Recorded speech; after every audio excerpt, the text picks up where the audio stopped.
I'll start with the Love Oracle cards and then move into the Tarot. This is general, so it will not resonate for every single Aries, but for those of you that it does, may it bring you some clarity. And if you could be so kind to hit that like button, I would truly appreciate it. Let's see here. Okay. So, let's see here. In the recent past, you have the Divine Feminine. So for some of you in the recent past, you have been getting reconnected to yourself, feeling that beautiful Empress or Emperor energy, depending on wherever you identify here. Just being in touch with self and loving self, being in tune with your wants, your needs, and your sensuality, feeling all of them senses inside of you. Now, for the current energy, we have the Garden. So this is, again, is a card all about your Venusian Venus energy. So being in touch with yourself, knowing what you want, paying and being close to your feminine energy. I am tongue-tied, sorry. But yes, more or less being in tune with your feminine cycles, taking time to nurture and spoil yourself. Now, the challenge we have is Yin and Yang.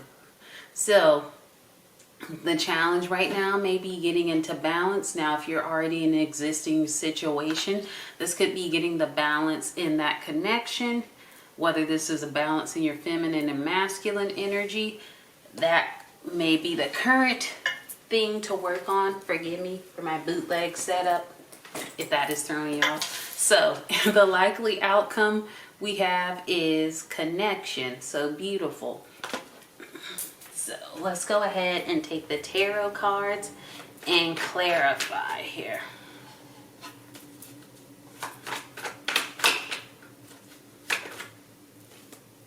I think I'm going to turn the camera around so you just don't have a shot of me. Let's go ahead and do the Divine Feminine for the recent past. Ooh, 10 of Cups.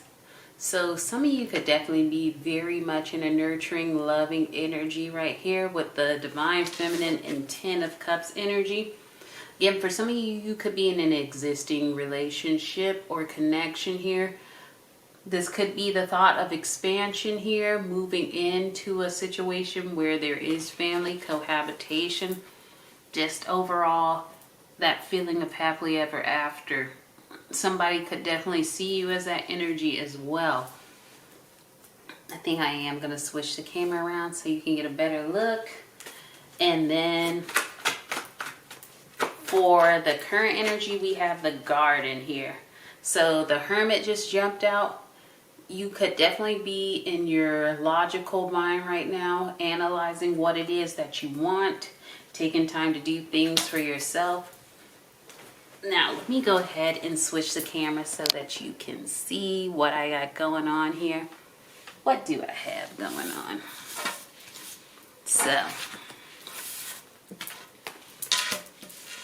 So we have here, there you go. So we have the Hermit here in your current energy. Let's go ahead and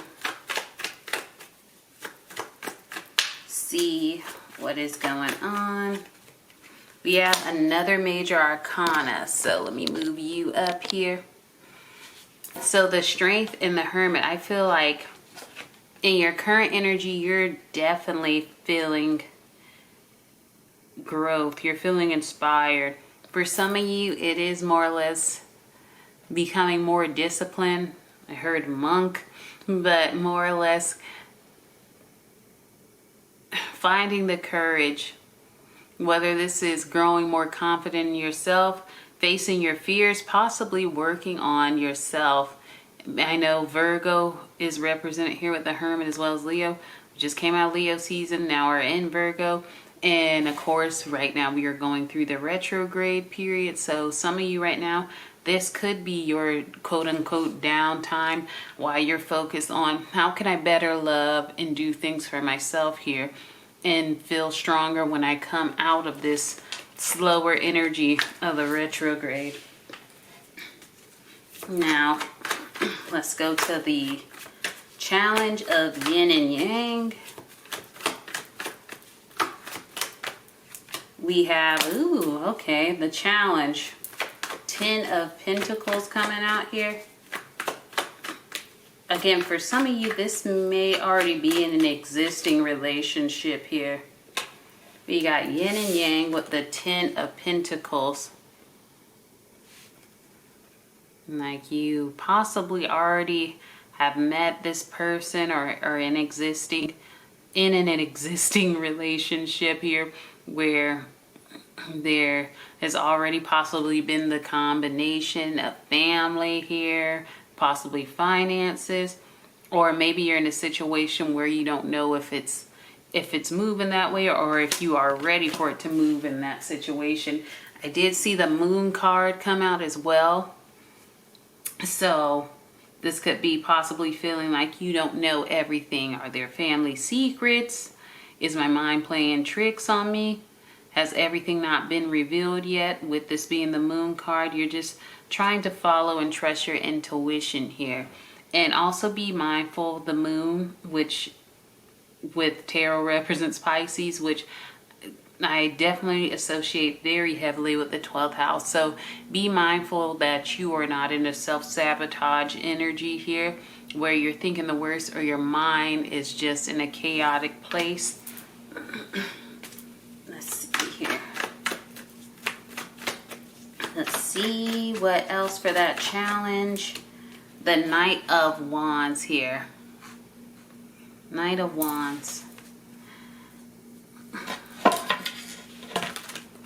So, I almost feel like, is it that you feel like opportunistic is the word that I keep hearing. I almost feel like for the ones that this is meant to resonate for, you don't know if you can trust this. Is this somebody looking for an opportunity to get what they can out of the situation here? Let me take my oracle cards and shuffle here for this. Faithfulness. So, for some of you, if you were wondering if you could trust this situation, we have the faithfulness coming out. The faithfulness card comes out. So, this is somebody who you or they could be down for you like 4 flats. Let's see here. And then for the likely outcome of connection.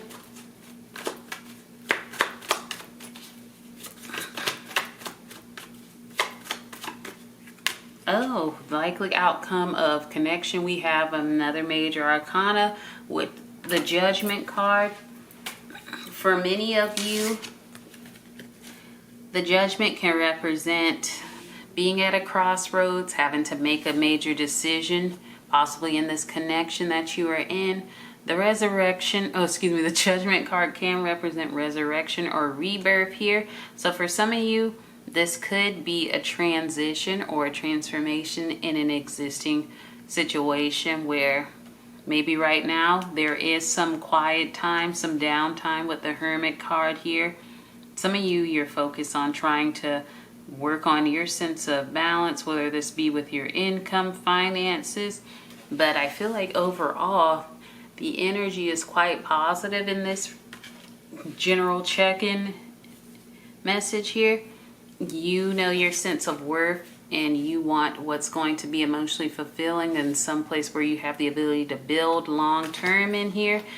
You're being reacquainted with self in the current energy, really taking time to analyze what it is that you want, growing stronger every day here, working on balance in this connection here because there is the possibility for long-term here. It's just more or less allowing ourselves to allow things to be revealed when they need to be, trusting our intuition, trusting that everything is what it seems, and No need to fear here. There's a lot of passion in this situation, a lot of fiery energy, and with the faithfulness card, it does not give me a bad vibe. Like, there's passion here, but there is the sense of unwillingness to stick it out, to stay down. And then with the connection and judgment as the likely outcome, people coming to this crossroads, really taking the time to work on what they want, discuss what it is, and be willing to hear somebody out, because this could be a rebirth, resurrection, or just, again, a major decision that sees things moving either one way or the other in this connection. All right, so that has been your message. Do we need anything else? Your crystal card we have is Bloodstone. Get up and get moving. 1111. And let's take one more for the likely outcome. Do we need one? I don't know if we do. Do we have one? We have Pleasure Seekers, which just fell out. So be willing to be lighthearted, willing to take a risk, because this could turn into something very beautiful. All right, Aries, this has been your check-in love message. Hope you enjoy it. Have an amazing rest of the day. Like, comment, subscribe. Bye, Aries.